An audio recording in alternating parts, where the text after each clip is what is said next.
Grab your pre-workout and turn up that volume. It is time for a new episode of the Powerlifter's Den with your host, Cam Smith. Hello, everybody. Welcome back to another episode of the Powerlifter's Den. I'm your host, Cam Smith, and today I wanted to bring on someone I met down at the Perfect Storm down in Daytona Beach. Danny, why don't you introduce yourself?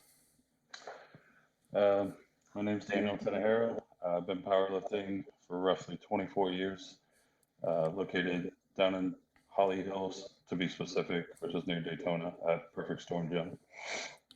Yeah, so I was taking a little bit of a look at your open powerlifting before this, and you said you've been competing for 24 years. I've been alive for 24 years, so you definitely have your experience in the game and looking at all these meets and stuff. I think one of my first questions for you is kind of, I guess, over the years, what's been able to let you compete at this high level for so long?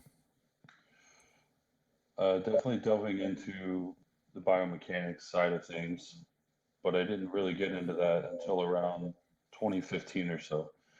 Um, and even that first few years, it was just trying to apply things, experimenting, and finding out what works and what doesn't. But that first 15 years, I was very adamant about having as good a technique as I could. Even though looking back, not everything was perfect, but I was still like super strict about how I did things. And that definitely helped. It laid a good base and somewhat kept my ego in check. But I started training when I was 14, so I was a teenager. Yeah. Um, Was your first meet multiply? my first powerlifting meet um, technically was a push pull. I did raw. I was still a junior in high school, but I competed in high school. Um, and we had raw bench press, clean and jerk. Um, I didn't get into multiply until after I was done with my weightlifting season, and that was like later in 2005. Yeah, and I know down in Florida, that's kind of like how a lot of high schoolers get into it because there was a kid on my football team in college who was from Florida, and he was like a state champion for like the bench and clean and jerk and thing. So it's kind of Yeah. interesting to see people kind of transitioning that into like full powerlifting, whether they decide to go the powerlifting route or the weightlifting route. Yeah, I feel like it laid a really good base for me, and I was super torn like after I graduated uh, because I love lifting, and I just happened to have a few friends that were power lifters already, and they just kind of coerced me into taking the dark route. Yeah. So I know you competed at the meet a few was that almost a month ago now. Maybe tell us about a little bit about going into that prep and kind of preparing for a meet like that. Oh man, this one was particularly rough. I was super excited. Like Tommy and Gary always put on a good meet, but this year in particular was fucking stacked. I mean, you saw the lineup and the kind of numbers that the majority of the guys are throwing around. So even though my training was very lackluster, I was dealing with a few different injuries and stuff like that. There's no way I was going to back out of that if I could still compete, just because I fucking love competing, and especially getting to do it head to head with guys that are right there on your tail. It just like that's to me that's what sports about. So I was super excited about it, even though I knew I was going to take a hit on a few of my lifts, dealing with some shoulder stuff that's been long term, and then I just re-aggravated my knee that was previously injured in January, and I haven't been able to get it straightened out since. So it's just doing a lot of dancing around the flames and trying not to fall into the fire. Yeah, and I know this meet was it was very very hot in that meet. So especially if someone is like a multiply and all that gear and stuff, maybe what are some of the things that kind of got you through the day itself? Luck. I mean, I tried to hydrate. Thankfully, we got the liquid IV, or I'm sorry, the element packs. I had like three of those throughout the day, and then I have like a half-gallon water jug that I'll throw some salt in and a few other things like some creatine, and I'll use that water like if I need to mix a pre-workout or whatever. Everything I drink that day contains some form of electrolytes because otherwise, I would have just been worse off. I won't say I wasn't fried by deadlifts because I definitely was. There was just no escaping the heat on that particular day. And I know over the years you've competed, obviously at other high level meets and stuff like such as the WPO and stuff. What was the first time you competed at the WPO? 20, so I was supposed to go 2018, and that's when I blew my knee out. So that was fucking heartbreaking. Um, I can't remember. I want to say it was 2020. I was at 2018, and like I was just spectating and helping out in the back and stuff like that. I'm sorry, I can't remember if it was 19 or 20, but it was one of those next years. Yeah, well, and obviously, like multiplies community is kind of unmatched in terms of the camaraderie and things like that. So, kind of going to these big level meets like the WPO, how's the experience compared to like a local meet? I mean, for me, it's probably a lot different than someone who was going there for the first time and doesn't, have the experience in the sport. I've been doing this since I was 14, so I know most of these people on a relatively personal level. So every time I go to a meet, it's almost like a family gathering. It's a good time. It's catching up with people. It's bonding. Sharing our passion for the sport. And there's always some family members you just can't fucking stand.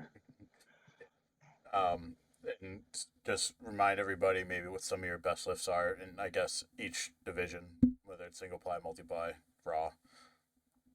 So currently, my best total multi was just under 26. I think it was like 25.96. The open powerlifting single ply total I think they have is still a bit skewed. It shouldn't be like the 2350 something. One of the lifts, I think the deadlift in particular that got put in was inaccurate. So that one should be closer to just under 2300. And then for raw, 2 years ago, I finally cracked the 2,000 pound raw mark. So that was one of my bucket list goals. Um, but the ultimate goal is still the multiply total that I'm trying to work on. So I try not to get too distracted with the other disciplines. Yeah, and I guess from a guy who is mainly multiply, at what point did you kind of know you were ready to go into a raw meet and hit that 2K? I had been chasing it several years back before I blew the knee out. And honestly, I had the strength to do it, and I just had a bad meet where I lost balance on a squat, and I knew that was going to cost me my total. So I used to time it out to where I would do a raw meet early in the year, a multiply meet midway through, and then usually single ply would be like Olympia that I went 4 years in a row. So I had to wait like an entire year to get back to my raw training cycle. And unfortunately, when I was prepping for my multiply meet in July of 2018, that's when I got injured. I was also scheduled for a strongman show like 2 weeks after that. Bad planning on my part, but um, it helps keep me distracted whenever I can't powerlift the way that I want to.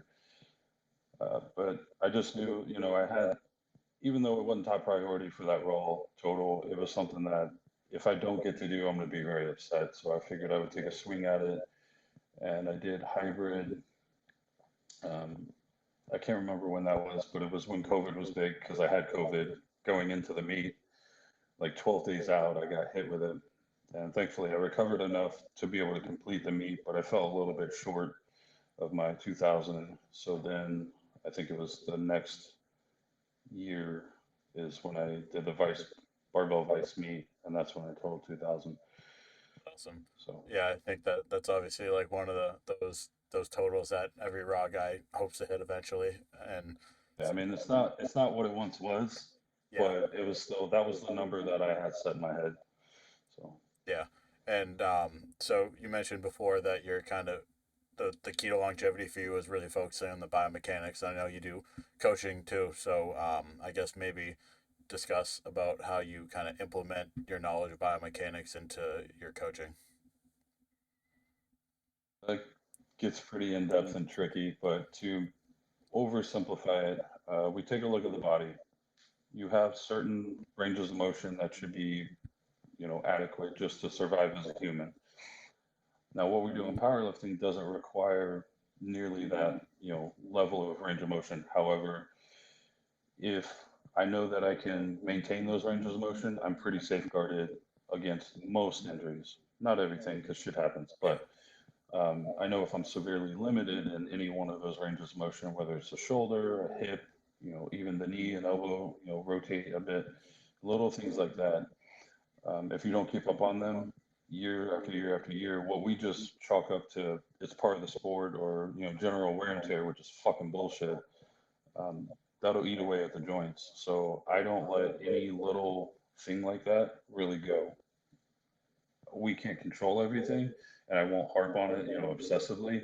But we're always going to be working to improve whatever ranges of motion we're lacking the most in, because absolutely guaranteed that's where you're going to fucking get hurt.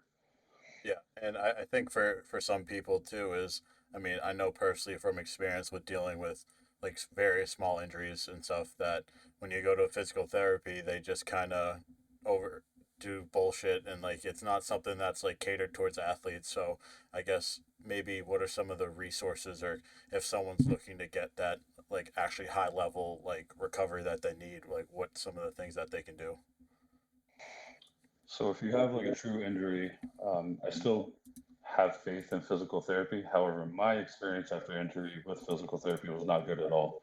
Honestly, I feel like they made it worse. But if you can seek out a cash-based physical therapist, you're always going to be better off, because the way that they do things and they actually follow up on continuing education is much more effective, even if it costs you more upfront. It's going to be so much better and cheaper in the long run than if you go to one of these crackerjack, geriatric mills, because they're not, like you're saying, they're not dealing with athletes. They're just trying to make sure you can function enough that it looks like they know what they're doing, right? And unfortunately, they don't. So um, a big part of what I do is rehab and prehab for athletes. Like I have other coaches, athletes sometimes come to me specifically for that, and I'm totally cool with that. And their coaches, as long as their coaches are.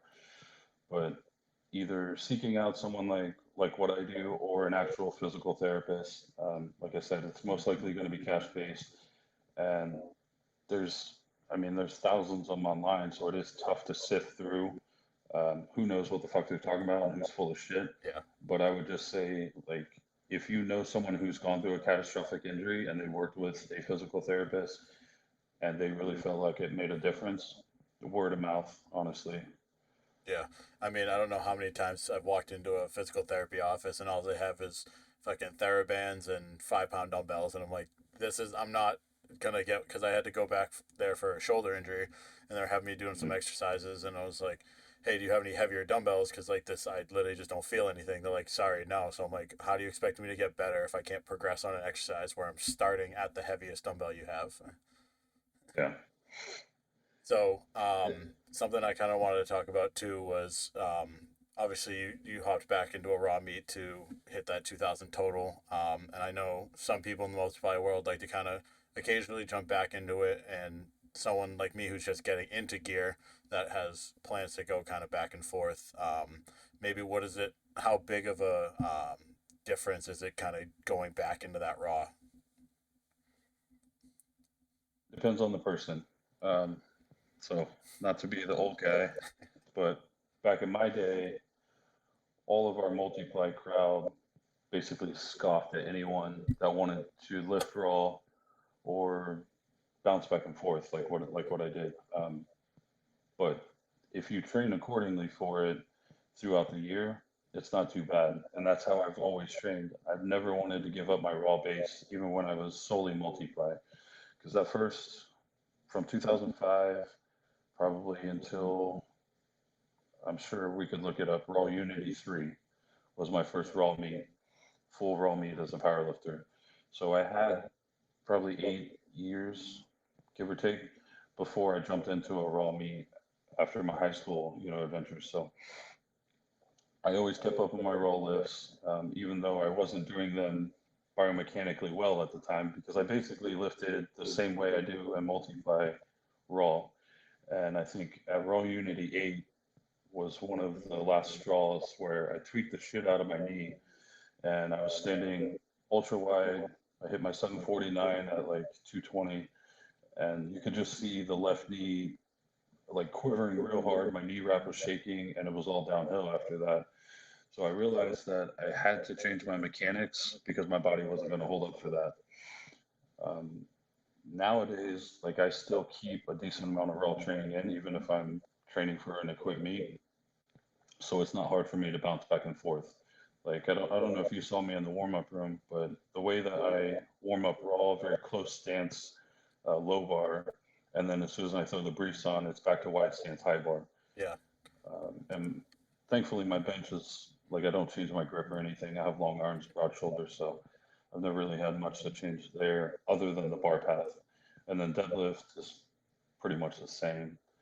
Yeah, and for me, I'm like a very narrow stance and low bar squatter too, and so going now into the gear, trying to get used to that super wide and stance and that high bar has definitely been one of the biggest challenges for me. And same with you, my bench grip is the same. I mean, I go like middle finger on the ring, and then I go max legal for the shirt, and like I've had the most success in the shirt so far. So it's kind of interesting to see that when you emulate it in different like raw versus gear, you get kind of more out of it. So what do you have next in store? Like, what's kind of the next meet for you when are you hopping into your next prep? I was really wanting to do the F8 Bench Invitational next month, and I don't think I'm going to be able to swing it. The left shoulder got really flared up after our meet, and I've taken two heavy bench sessions since then, and neither one has worked out very well. So I just recently got someone local to do like deep tissue work and stuff like that because I can't work on myself the way that I work on other people. And it is getting better, but it's not getting better fast enough for me to be ready in a month, you know? Yeah, that's the meet with the it's a single ply, multiply poly, right? Or Yeah. And that's, bandy, yeah. yeah, single, multi, and then unlimited. And that's part of the reason why I was so excited about doing it, because I've never been to a meet like that, and it just seems really cool because I know a lot of the guys that are great in band shirts aren't great in poly, and vice versa.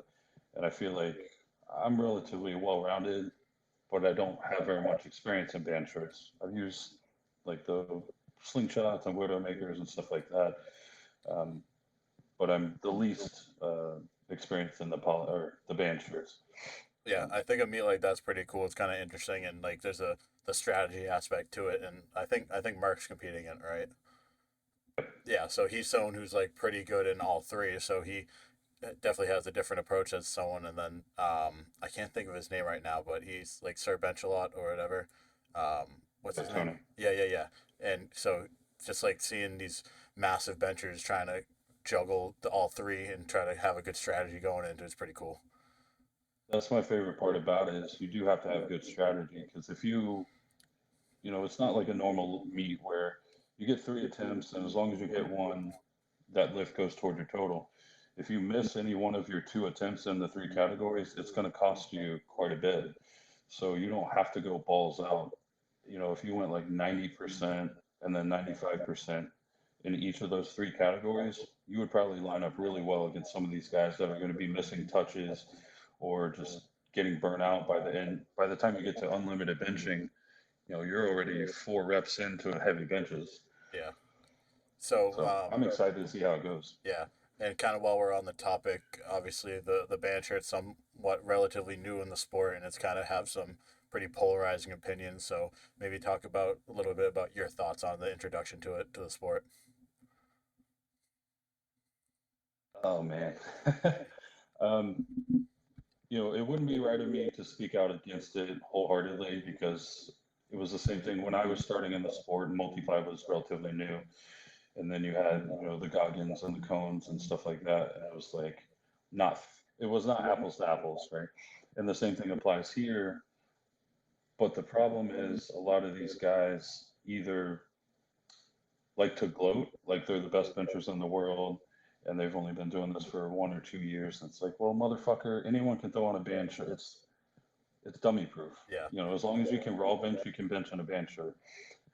Um, Learning to handle those heavy weights and not panic under pressure and stuff like that is obviously you got to train for that, but it's not like learning a bench shirt, just black and white.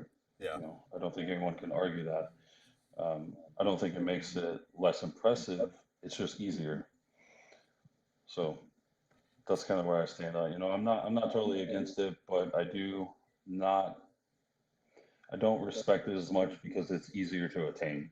Yeah, for sure. And I mean, obviously now that I'm trying to like learn the poly shirt, like it's getting a little difficult, and I've been kind of keeping it loose because I'm not ready to like crank the collar yet and handle those heavy weights. But I threw on a band shirt once, just like having fun, and like threw 500 pounds, which is at the time's like almost 200 pounds more than my max. So it's definitely a lot easier to touch, and like the bar path, like I guess the bubble that you guys talk about is definitely a much bigger area to touch on that shirt.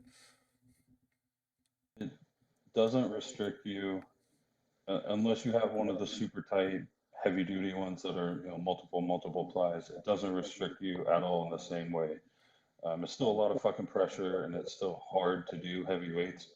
But I mean, there's nothing like being handcuffed in a multiply shirt, Yeah. Yeah. where you're just helpless down there. Yeah, and you use the overkill gear, right? Correct. Yeah. So I do know that that shirt has a little bit more, I guess, variability, not variability, but it's a little bit different than like an SDP or something where the way you like cuff the collars is a little bit different and stuff. So kind of what's been some of the shirts that you've used over the years, and like what makes this shirt better? Are you referring to the gray one that I'm in Yeah. right now? Yeah. So far of the shirts I've gotten from Rudy, honestly, this probably is my favorite. If you asked me before I had gotten my gray shirt, the maroon material was probably the most comparable to this, and that was my favorite. That was the first one I hit 800 in, and then I outgrew it, unfortunately. But this one is much more forgiving than like the previous red line or the black line shirts. Um, it's still difficult. It will hit a hard block and you'll not go anywhere. But if you can learn to make it work, it's definitely less rough on the joints. And that's what's important for longevity because my biggest bench is still done in the red line, but there's no way I'd be able to train in that year round and for years to come because it was just too fucking rough. Um, I've been in damn near every shirt you can imagine. I started in the worst of the worst, like the Inzer heavy duty blast shirt. I was a poor college kid, so I paid like $45 for this shirt, and it would make my triceps bleed, and I benched like 5 extra kilograms. Definitely not worth it. Um, and I could go on a whole rant about the whole marketing scheme. What's good for beginner lifters, what's good for intermediate and advanced. Fuck, I'm just gonna throw this out there. I think it's fucking bullshit. These companies are trying to say like, oh, this gear is, great for beginner lifters when it's the most uncomfortable, you get the least out of it, and it's fucking miserable. Like, there's nothing good about it. And if that's how you're going to introduce someone to the sport, the likelihood of them staying isn't very high. Thankfully I was retarded enough. I just kept going and I kept pushing, and I had a really good group, of guys that I was training with. So I figured it out over time through them. But you can't listen to the manufacturers. They're full of shit. I know. I mean, I've heard, and I have the SDP, and I've heard that that's one of the easier shirts to learn. So I guess one of my questions would be, what kind of makes a shirt difficult to you? The stretch of the material and the fit. Those are the two most important things. And you can ask any of my clients about this because I harp on it a lot. A shirt doesn't make a lifter, right? It has to fit you well, and it has to match your strength and experience level. As long as those two things are on point, any shirt's a good shirt within reason, right? Maybe like SDP, katanas, single ply. I Yeah. don't like their multi. And then obviously overkill, I'm a little biased because I hit my best benches in the overkill shirts, and I just really like them. They're more comfortable. They don't cut and dig in the way some of the other shirts do. But the biggest outlier about the overkills is the durability. You won't blow that shirt out. The shirt will outlive you. It will outlive everyone else. They don't die. My experience with the SDPs, if you get one that fits really well, they're miserable to break in. They're good for like 2 cycles, and then it looks like little kid wearing dad's shirt. They just stretch out so much. Yeah, and it's funny that you're saying the katana, the single versus the multiply, because Rubo has both of them, and he uses the single ply like the low cut, and he has the multiply one, and he said it's like an absolute fucking nightmare to try to touch in that thing. It's honestly not worth it. And most people think like, oh, I just need to get stronger and I just need more weight. It's literally just not a good fucking shirt. It is not material that should be 2 layers thick.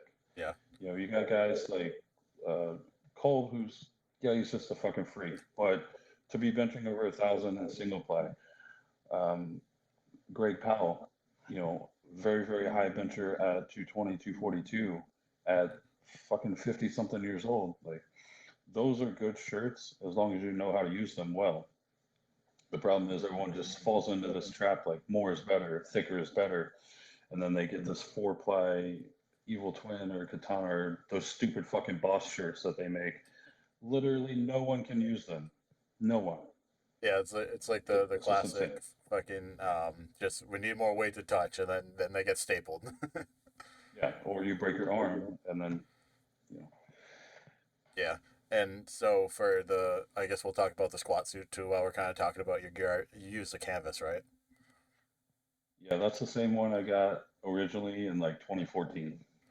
So So I fucking love that suit. yeah, as someone, I haven't got into the suit yet, but I'm going to be using an LUP just because it's, I guess, more user friendly and it has more adjustability and stuff. And I know the canvas is kind of something that needs to be more custom fit. And do you think the canvas itself is something harder to learn, or is it just something that's harder just because they're more tight fit usually? My experience, canvas wasn't hard.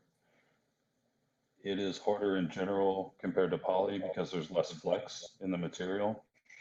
But assuming you know how to squat well and you're very good at holding your position, it's not any harder to use. I felt more natural squatting in a canvas. Way back when I was with Titan, I pushed and I like asked questions frequently if they were ever going to make a canvas suit, and unfortunately they just weren't open to it. But the first couple of times I got into a training partners, I think he had a Ginny's canvas. It just naturally felt good, and I was coming out of like a metal ace at that point, and I liked the ace; it worked well. But I liked the fact that the canvas didn't have to fit me as tight to still get good, support and carryover. Yeah. So the you mentioned the metal. So I'm currently using metal jacks for my briefs. Actually, Rodney Woodward actually reached out to me and said he sent me a pair. Luckily, because and that's another thing that we could talk about too is how nice and awesome the multiply community is. Just for someone to reach out to me and do that was awesome because I haven't even been in a multiply meet yet. So it's Yeah. always exciting to have that kind of community. But something about I know a lot of people were actually huge fans of like the Metal Gear and that you kind of still see them around here and there. Do you think if metal didn't have like the situation that it did, do you still think it would be one of the top gear manufacturers? Probably not. They got a little weird with the designs. I'm not sure around what year, but a little backstory. My first suit that I ever bought, multiply, was the Metal Ace, and that suit was fantastic. It didn't have the length of the legs that they started making like in the last 10 years or 15 years. So it had a little shorter leg, but the material had seams strategically placed in a way that even though it was poly material, it did still lock very well on the leg and the hips. So I love that suit. I squatted and deadlifted in it for as long as I possibly could, and then I outgrew it. Um, as far as the bench shirts go, they really left a lot on the table with the shirts. I did really well in the Metal Pro and the Metal Viking, and I know only a few others that did. And then I know a large majority of people didn't do very well in those shirts. And then everything after that, they came out with the ace and the jack and the poker and all that dumb shit. Those were fucking garbage. It was like a flak jacket, may have stopped a bullet, but it wouldn't help you bench a lot. The guys that did well in those shirts were just fucking strong. That just kind of reminded me. I remember when I was down at the meet, you were kind of talking to John about the length of the briefs and the suit and stuff for single ply versus multiply. Kind of how that in single ply you kind of want it to be a little bit longer on legs. You want to maybe tell us about kind of the reasoning behind that and kind of how you figured that out. Honestly, that part I figured out through Rudy and Overkill. When I got picked up um, in 2014, I was previously with Titan, so I was used to wearing all my single ply Centurions for Olympia and stuff like that. And man, they cut into your adductors and just like the real soft, sensitive bits up there around the groin. I was like, this fucking sucks, but this is the best of the best. Well, once I got picked up with Rudy and I wanted to do Olympia that, next year, he got me my single ply squat and deadlift suit, and discernibly there wasn't a lot of difference. There was a few seams maybe that were a little different, but very similar cut. The thickness of the material, the roughness of it was similar. Not quite as rough as the Super Centurion, but very comparable. The main difference, the leg length was like an inch and a half longer on my squat suit. And that equated literally to like, on a good day, close to 75 pounds better of a squat in that suit than my Super Centurion. Yeah. Is that just And something? You can keep the going. mechanism there is the bottom of the leg is what locks right onto your quad. As you're coming down into descent, as you spread the legs, that crotch panel is really what gets stretched, assuming you stay upright. If you lean forward, there's a little stretch to the glute panel, but I don't think you should be leaning forward in gear. Um, so basically, that lock kicks in faster to stretch the crotch panel the longer the leg is. Yeah, and it's funny too that you're saying how like the single ply can just dig into some crazy places because one of the things that when John was going through prep, the biggest thing was saying just how much it fucking hurts compared to like multiply, and that it hurts more and you get less support. So I don't get why the fuck people do single ply. Well, that's the cool thing too. I mean, the same thing could, if you're talking about raw lifters looking at multiply, like, oh, that's harder to do. It's very uncomfortable. You look like you're gonna die. Why do you do that? It's just about what you're willing to put up with and what you get out of it.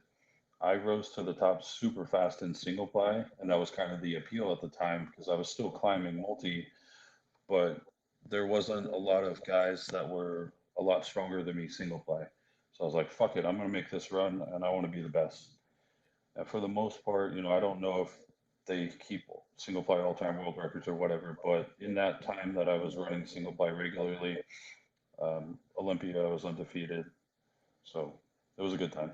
Yeah, and I know obviously like a big thing in the like social media specifically is kind of like the raw guys hating on the multiply, and to me I think the biggest thing that the reason that they diss it and saying it's just cheating and stuff is ignorance. But I wanted to kind of hear about maybe some of your experiences with that and kind of what are some of the things that you can say to tell people that it's actually way more difficult.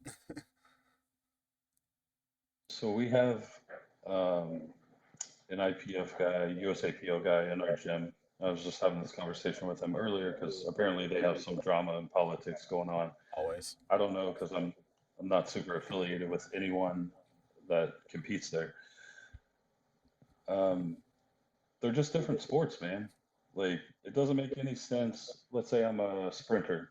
It doesn't make any sense for me to be upset about that guy that covers the same distance much faster than me on a bike Yeah. or on ice skates.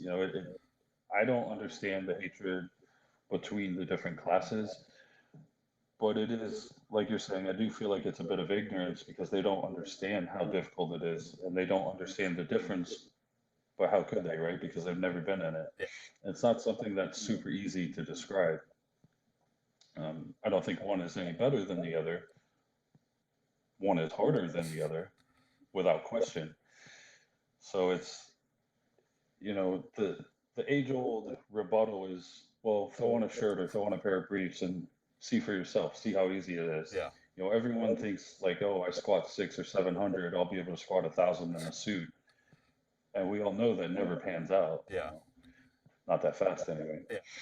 So And obviously, I, like a lot of people, like person to person, they get way different amounts out of the gear. Like some people only get a couple hundred, some people literally get like 500 or 600. Like it's so variable, and it comes down to that skill component for sure.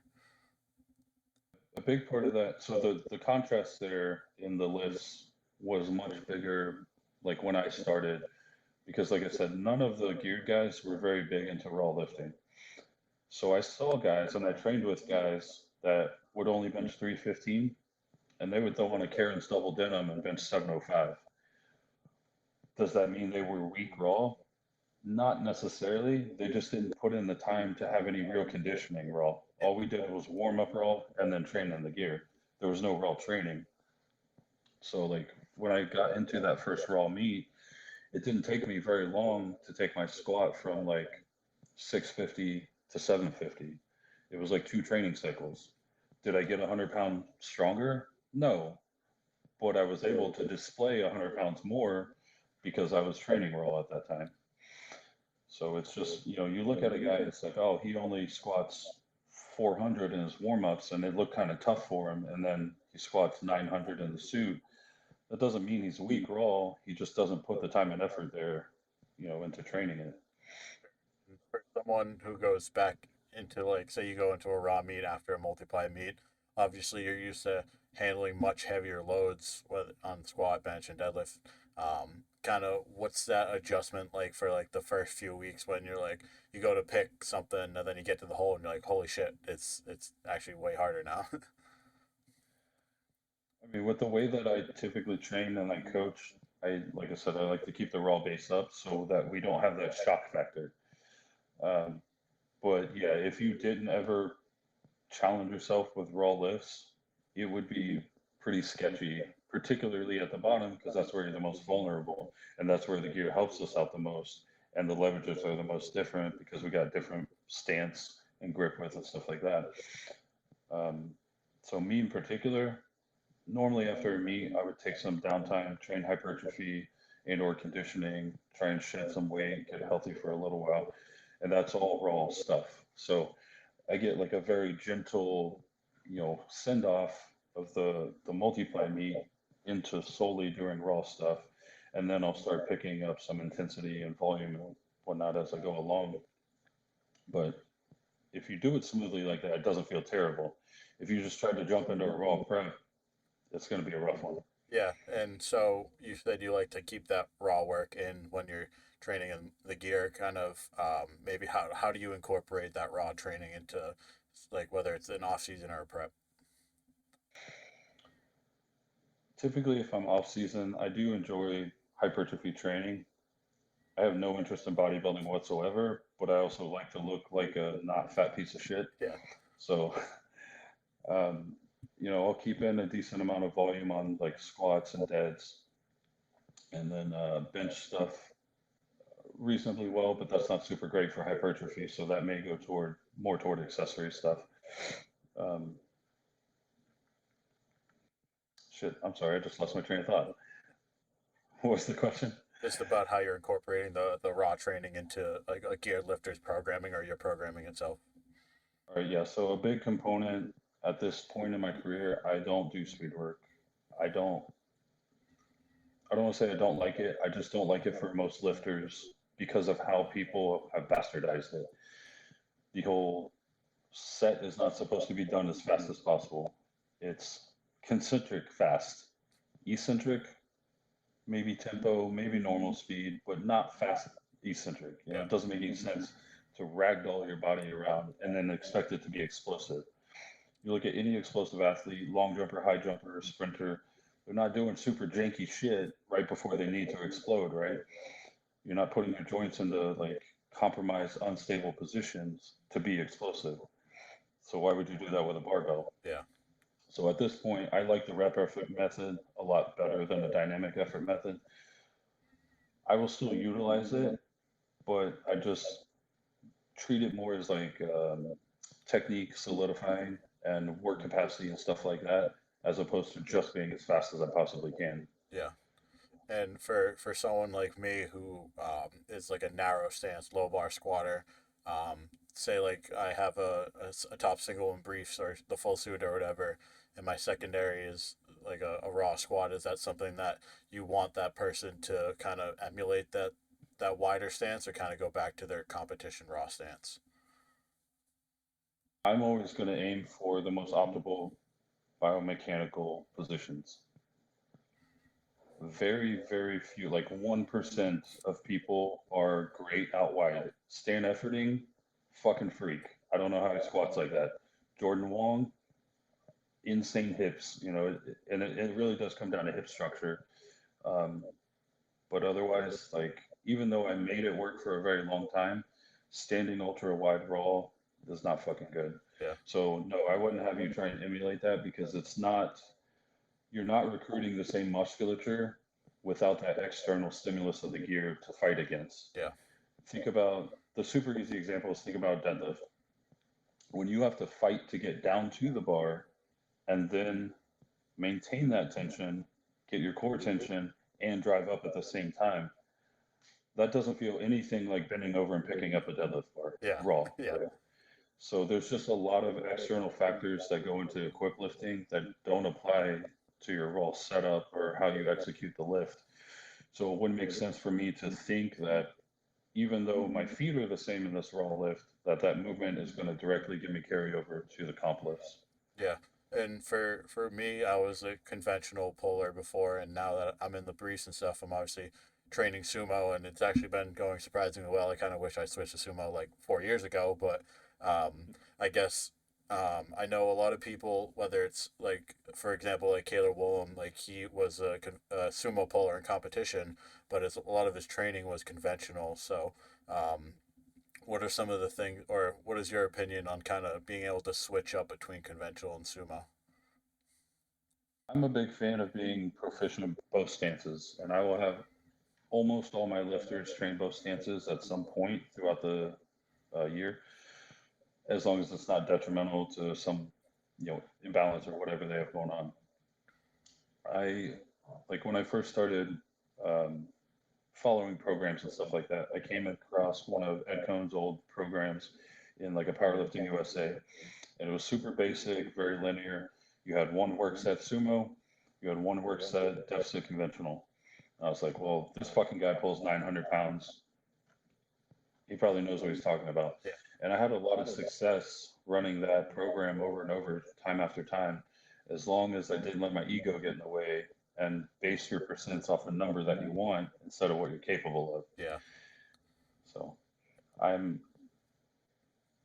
like, if you're having a bad day and your knees are killing you, you can still pull conventional. If you're having a bad back day, you can still pull sumo for most people. yeah, So I like to keep something in there as a plan B and still salvage the day rather than just saying fuck this, getting pissed off and going home. yeah. And I guess while we're on the topic of deadlifts, I know a larger problem in the multi-ply community is kind of is the grip issue in the like dropping of deadlifts, mostly from like hand inflammation and benching and stuff. Have you ever had any struggles with that? I mean, I definitely have some of the fattest hands. The meat around the thumb in particular is very swollen all the time on me. So whether or not that's affected my deadlift, it certainly doesn't help. Um, and I have noticed quite a bit of swelling after benching in meets and stuff like that when we're already swollen anyways from the weight cut and then bloating back up and everything. But I don't feel like it's directly sabotaged any of my actual deadlifts at a meet, but it does make it a little harder for sure. Because you get a lot of saturation in the lower legs and the hands after a full squat or heavy bench workout. Yeah, and I guess maybe what are some of the things that someone can do to try to mitigate that and kind of not have that be like their main issue going into a deadlift? I mean, I know a lot of guys after benches will be icing their hands. We all bring our cooler with the food and stuff, and you'll just see like 5 or 6 guys lined up with hands on the ice and stuff like that. I've never really done that with any efficacy, um, but honestly, it's just, I guess, getting stronger. making sure you can hold on to whatever it is you're trying to pull. Unfortunately, there's no great secrets around that one. However, I will say typically by the end of the day when I'm dehydrated and I'm sweating a lot, that does help kind of deflate the bloating you have going on. Yeah. And I guess kind of before we wrap things up here, as someone who's getting new into multiply, maybe what are some of the things that, whether it's coaching points you use or just some of the things you've learned for someone new learning the gear? Um, Without telling you to take several courses and get a fucking degree, um, learn the basics of biomechanics because that will never treat you badly. What we do in the gear is very abnormal for normal movement patterns. And if you can differentiate what is natural and what isn't, and then do your best to merge the two in the gear, you're going to optimize it because the gear is there to help supplement your strength. If you're solely relying on the gear to move weight and move in and out of positions that you can't really control raw, you're going to be left unstable and high likelihood for injury there. So, these guys, and I used to be the same way. When I deadlifted, my feet were out to the plates. When I benched, I would hyper tuck elbows in by the ribs because I was using a super tight fucking denim shirt. Um, and then the squat stance, feet out to the mono legs because the range of motion was short and I could be super explosive and pretend I'm Chuck V. But over time, that shit breaks you down really fast. And all the guys that squat really wide tend to have fucked up hips and it costs them their deadlift. All the guys that have super tight shirts and externally rotate the shit out of their shoulders, they don't last very long. Everyone from my era that was in denims, there's almost none of us left. So I don't think that's coincidence.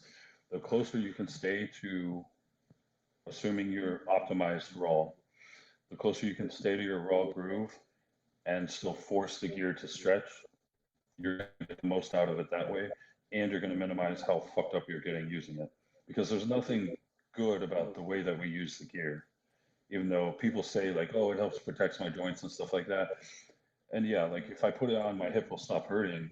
But when I take it off, my hip still hurts, right? So it didn't fix anything. The shit is still there. So just learning a little bit about biomechanics and then not training like an asshole. When I trained at my first handful of gyms, it was a very similar like West Side barbell mindset. It was just the wild, wild west. It was who can survive the longest. We'd just go on our rotations until there was only one man standing. And while that was super fun and we got strong, we also got really fucked up doing that. So eventually I had to learn there's got to be some strategy and not overstepping bounds, especially as I got older. Into my 30s, I'm a lot more mild than I was, at 20. Yeah. So I think we can kind of wrap things up here. I'll ask you my final question. If you could give a new powerlifter or someone going into their first meet a word of advice, what would that be? Going into your first meet is honestly just about surviving and having a good time. Because honestly, the biggest thing that you can take away from this sport, like you touched on earlier, is the camaraderie and just the positive um, result that isn't a number, right? Of course, hitting PRs is awesome, and we all want the records and getting the gratification of whatever state record when I was a teen was awesome, and I love that stuff. But the stuff that you're going to carry on for the rest of your career and the rest of your life is the bonds that you build and experiences that you form. I've been to other countries several times. I met people and I have friends all around the world and I have clients all around the world simply because I kept an open mind. I wasn't in my own little bubble. All these guys that throw their headphones in and they only live in their own little bubble. Like you're missing out on so much in this sport that you should be benefiting from. So just really making it a part of your community and your brotherhood, I think is the most important aspect. Um, and just have fun with it. Yeah, awesome. I think that's definitely one of the best things about powerlifting is the community and kind of meeting new friends. So I want to thank you again for taking the time to come on. It was my pleasure. Thanks for having me, man.